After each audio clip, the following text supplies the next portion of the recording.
Hello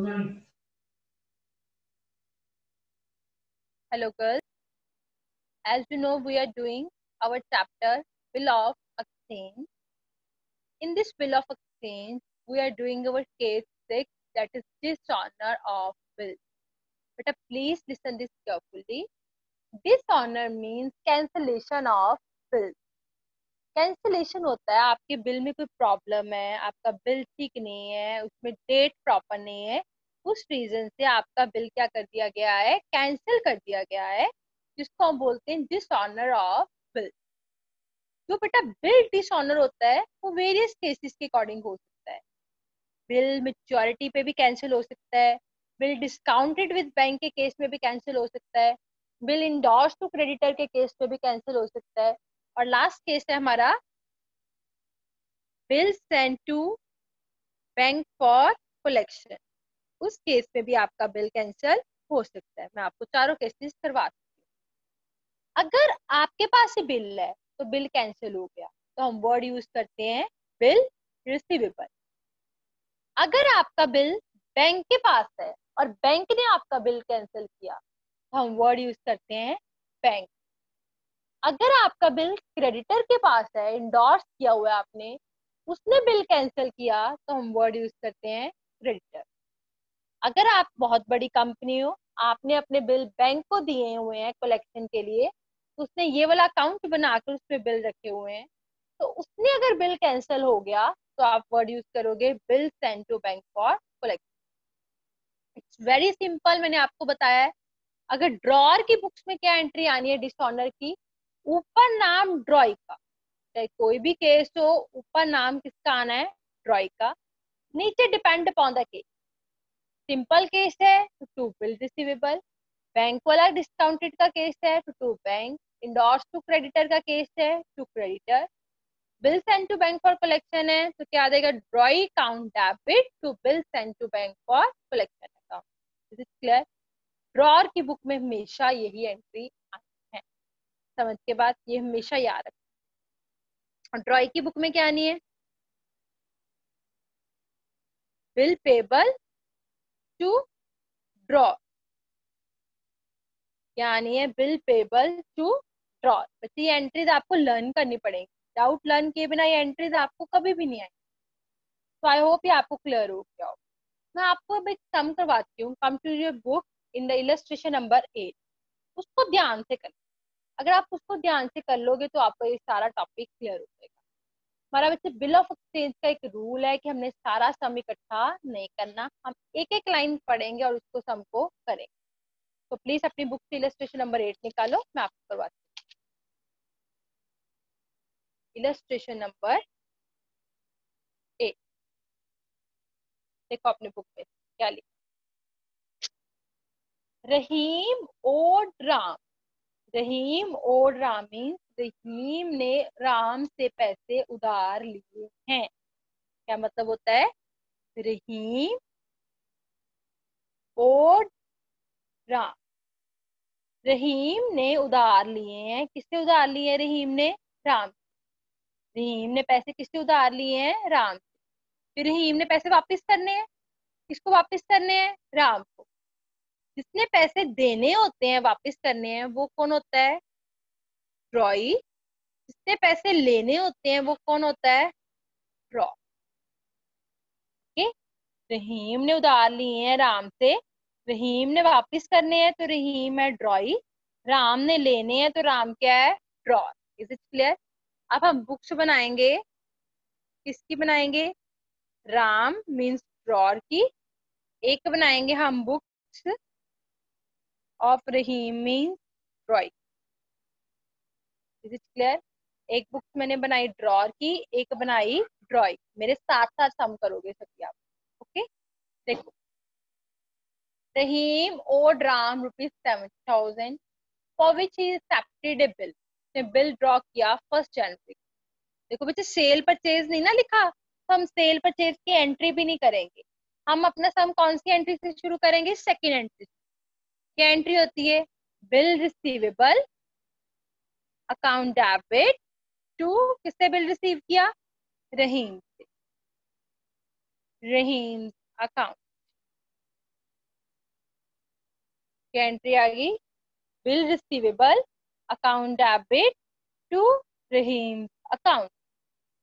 bill receivable account debit to Rahim account. और रहीम की book में क्या आ गई? रहीम ने बिल किसको दिया? राम को। Ram's account debit to bill payable account. क्या एंट्री आ गई? Ram's account debit to bill payable account. Bill accept करने की हमेशा यही एंट्री आपको अभी तक तो लर्न हो गई हो। इसमें आई बिल रिसीवेबल टू रहीम, इसमें आई Ram to bill payable. Bill receivable to Rahim, Ram to bill payable. हो गया इतना? नेक्स्ट क्या? On 4th January, the bill was discounted with bank for 95% value. करो। 4th जनवरी को बैंक से बिल डिस्काउंट करवाया। बिल डिस्काउंट करवाने की एंट्री क्या होती है बेटा हमारी? Bank account debit, discount account debit to bill receivable account. Entry होती है bank account debit, discount account debit to bill receivable account. Bill था 70,000 का, 95% आपको इसकी वैल्यू मिली है। 70,000 बिल की कितनी वैल्यू मिली है? 95%। मीन्स 5% हो गया डिस्काउंट। जितनी वैल्यू मिली है वो आ गया बैंक में 66,500। आई होप सभी कर रहे होंगे। और 70,000 का 5% आ गया 3,500 डिस्काउंट।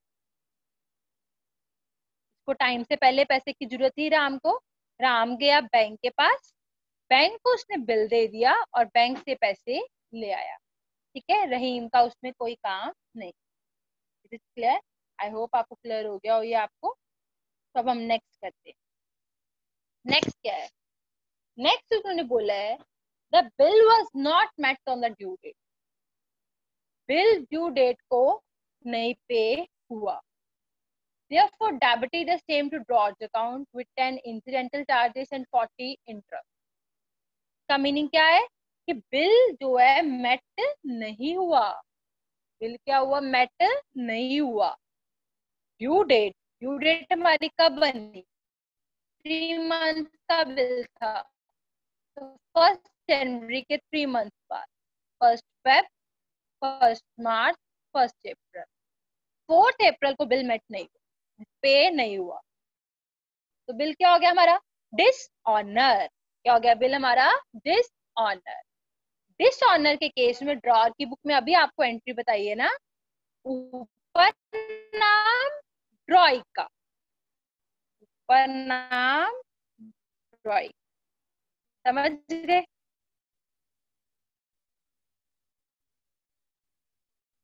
नीचे डिपेंड अपॉन द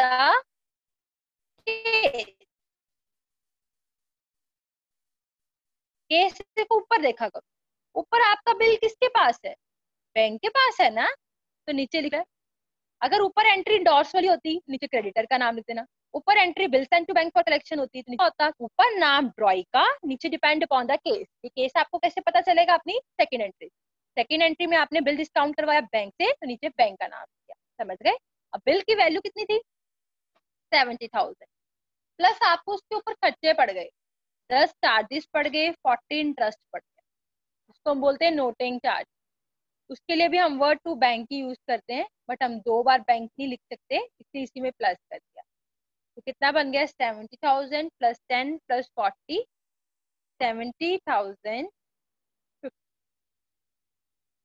क्लियर? ऊपर नाम ड्रॉई का, नीचे टू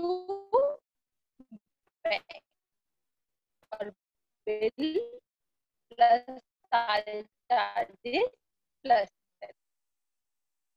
आ गया समझ? हमारी एंट्री बन जाती है bill payable to Ram. But अगर चार्जेस पे हैं तो चार्जेस पे बिल में प्लस हो, तो एंट्री क्या बन जाएगी? Bill payable account debit. कौन कौन से चार्जेस हैं? एक इंटरेस्ट है, और एक है इंसिडेंटल चार्ज अकाउंट डेबिट। ये सब बिल में ही प्लस हो। बिल पेबल टू राम, अगर कोई चार्जेस ना हो तो हमारी एंट्री आ जानी थी बिल पेबल टू राम, ये वाली एंट्री रिवर्स हो जाती। 70,000 का बिल, इंटरेस्ट कितने का है हमारा 40 का, और 10 हमारे हैं इंसिडेंटल चार्ज 70,000। ये बिल कैंसिल हो गया। Is it okay? Next last line एक लिखी है, ड्रॉई settled the bill value together with cost on 11th अप्रैल। ड्रॉई ने क्या किया, सारी बिल वैल्यू सेटल कर दी, कोई बिल विल तो कैंसिल हो गया, उसको ऐसे ही पैसे पे कर दिए। किसने पैसे दिए? रहीम ने। रहीम से पैसे गए, राम के पास पैसे आए। कब पे किए उसने? 11। कब पे किए उसने? 11 अप्रैल। कोई बिल नहीं दोबारा बनाया, कुछ नहीं किया, सीधा जितने पैसे बनते थे 70,050 रहीम ने किसको दे दिए? राम। राम के पास पैसे आ गए, इसकी बुक में क्या आ गया? Bank account debit. किसने दिए इसको? Rahim. Bank account debit to Rahim account. Done. और रहीम ने कैसे किसको पैसे दिए? राम को। रहीम से पैसे गए, इसकी बुक में क्या आ गई? Ram's account debit to bank account 70,000 के पास आ गए बैंक टू रहीम, इससे चले गए राम टू बैंक। कब के? 11 अप्रैल। तो देखो बेटा, मैंने कुछ भी नहीं किया, आप सारे केसेस को लर्न करो और हर एंट्री, हर लाइन पढ़ के आप एंट्री करो। जब तक आप सारी एंट्रीज नहीं पढ़ोगे आपको केस नहीं आएगा। Okay, that's it with the today. Still if you have any problem then you can call. Thank you.